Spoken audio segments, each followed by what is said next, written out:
در نشست اخیری که وزیر خارجه تاجیکستان محترم سراجدین موریدین داشتن که گفتن که ما با رادیو آزادی هیچ دشمنی و نداریم و مناسبت ما مناسبت نیک است، ولی اون نفرایی که این 6 نفر اشاره کردن که اگر با اونها ما با این معنا اشاره کردن که اکریدیتاسیون داده نمیشه و اونها میتونن در رسانه‌های محلی کار خودشون ادامه دهند. با این رو هم باید بگم که در حال حاضر مقامات رادیو آزادی با وزارت خارجه تاجیکستان مذاکره پیش برده ایستادن و ما امیدوار هستیم که شاید وزارت خارجه تاجیکستان تجدید نظر کند و یک حرکت مثبت در نسبت به همکارای ما ظاهر کند.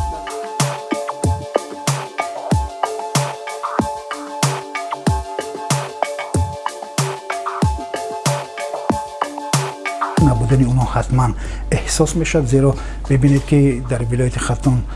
بنابر نبودن اکریدیتاسیون یک خبرنگاری ما فعال نیست. در ولایت سوغد هم همچنین حادثه هایی که در ولایت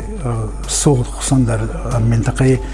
باباجان غفوروف و اسپره رخ داده بود، خبرنگاری ما اونجا حضور نداشت زیرا اکریدیتاسیون نداشت و رسانه های قرقیزستان این حادثه رو هر گونه که میخواستن انتشار و نشر میدادن، اما ما دسترسی نداشتیم و این یک کمی برای خواننده ها، شنونده ها، بیننده های ما یک کمی نارسایی پیش آمده بود.